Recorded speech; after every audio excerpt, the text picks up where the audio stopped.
I'm Dr. Orion Taraban, and this is PsycHacks, Better Living Through Psychology.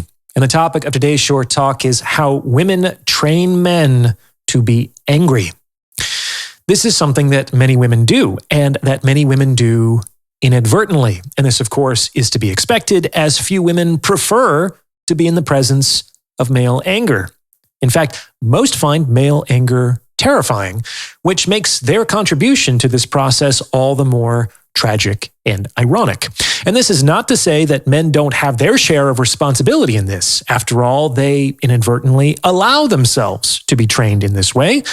However, if women can come to appreciate how they may be perversely incentivizing male anger, it will go a long way toward reducing unnecessary relationship conflict. To explain how this process occurs, I'm going to begin by sharing an anecdote from my own life. Now, I am by no means a perfect person. However, all other things being equal, I'm a fairly patient guy. In the last 10 years, I can count the number of times I've raised my voice on one hand. And all of those times have been associated with two specific women. I was in a long-term relationship with one of these women many years ago, and I remember having a lot of trouble getting through to her. And this was really puzzling to me because I know that I'm actually an exceptional communicator. I'm articulate and precise in my words, and I have good command of tone and expression to clearly indicate my emotion. In general, I don't have a problem transmitting my message to my intended audience. However, when I brought certain issues to her attention, for whatever reason, my words just didn't seem to penetrate her understanding. In the moment, it would seem as though she understood. However, when the conversation was over, she'd just go back to doing whatever it was that she was doing before, as if the discussion had never happened. And in the beginning, I just assumed that this was my fault, that I hadn't yet used the right words to represent how important this was to me, or how disrespectful and hurtful her behavior was. I assumed that if she understood this, she would have to change her behavior, and the fact that she hadn't changed her behavior was proof that she hadn't yet understood. Therefore, the solution was to try again and to communicate more clearly and effectively than before. And I did try again. Many times. Not only that, I used all the various communication strategies and psychological tactics I had at my disposal to get my point across, and none of them worked. I was calm, I was patient, I sought to understand rather than be understood. I tried everything I could to let her know that her behavior was problematic and that I wanted it to stop, all to no avail. Until one day, after scores of unsuccessful attempts to get through to her, I had it. I snapped, I lost my temper, and I yelled and screamed at her. And guess what happened? For the first time ever in the history of that relationship, she apparently heard what I said and she changed her behavior.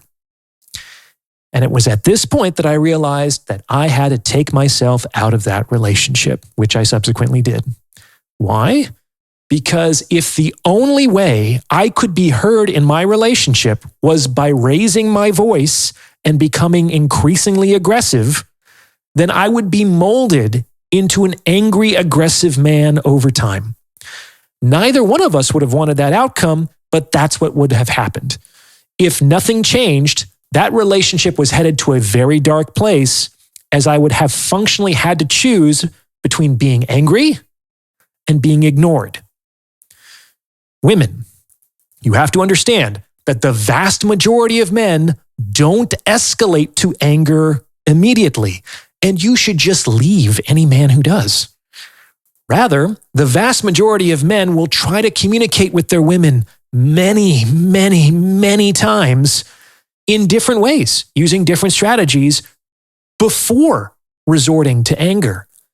And this is how women inadvertently train their men to be angry, by ignoring, disrespecting, or invalidating them when they attempt to communicate non-aggressively. And as should be abundantly obvious, this is very, very stupid. Now, before I go any further, if you're liking what you're hearing, please consider sending this episode to someone who might benefit from its message, because it's word of mouth referrals like this that really help to make the channel grow. And if you want to donate to the mission of this channel, you can go to my website and tip me in proportion to the value you feel you've derived from this episode using the Venmo link provided. I'm doing it this way so I can get more of that donation without giving YouTube a cut. I really appreciate your support. You make all of this happen. Thank you very much. Now, if a man, for whatever reason, can't seem to get through to his woman about something important to him, if he remains unheard time and time again, then there are really only three things that can happen. The first thing that can happen is that the man will escalate to anger and aggression. For better or worse, most men are going to attempt this strategy first before moving on to one of the two remaining options. In general, when people don't feel heard, they get louder. This is often counterproductive, especially in intersexual relationships. However, it is one of the remaining options when reason and understanding fail. And just to be clear, this isn't always a bad thing. After all, men are socially expected to be protectors, and they are encouraged to fight for the things that matter to them. Typically, one of the things that matters to men are their primary relationships. Now, when the security of that relationship is threatened by, say, a home invader, few women would have a problem with their men fighting to defend their relationships. However, when it is a woman's behavior that threatens the security of the relationship, then men are placed in a double bind. They feel pulled to protect the relationship, but doing so functionally means they end up fighting the woman who constitutes that relationship. If they don't fight, they lose. If they do fight, they lose. This is unwise, women. It is not wise to put men in double binds unnecessarily. And this is because after most men escalate to anger and aggression and find it to be counterproductive, they are left with only two real courses of action. Either the man collapses internally in order to protect himself from the pain associated with his continued invalidation, becoming over time a shell of his former self, or he leaves. That's it. Those are the only options a man has when dealing with a woman who won't listen to him. He will either escalate, collapse, or leave. There are no other options. Now, women, does this mean that you simply have to cater to men's every desire? Absolutely not. However, it does mean that it's in your best interests either to rectify problematic behavior as quickly as possible or to find ways to ensure that you disagree with your man in a way that does not leave him feeling invalidated or disrespected. In general, you should take respectful requests from the men in your life seriously, because they may not remain patient and respectful indefinitely. And you wouldn't expect them to remain indefinitely patient and respectful if they were dealing with anyone else who was threatening your relationship. Failure to do this functionally ensures that you will experience more and more conflict in your relationship until you end up either A, with the defeated shell of your man's former self, or B, alone. And how do either one of these outcomes serve you?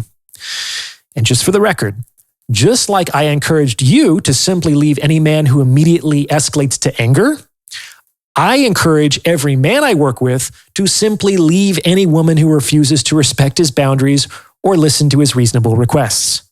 Fighting with a woman isn't worth it for a man because there's no way he can win. And staying in a relationship until he is a husk of his former self is an even more devastating outcome. This means the best possible move when dealing with such women is for men to exit as quickly and graciously as possible. I've since learned my lesson, and you can too. What do you think? Does this fit with your own experience? Let me know in the comments below. And if you've gotten this far, you might as well like this episode and subscribe to this channel. You may also consider becoming a channel member with perks like the priority review of comments or booking a paid consultation. As always, thank you for listening.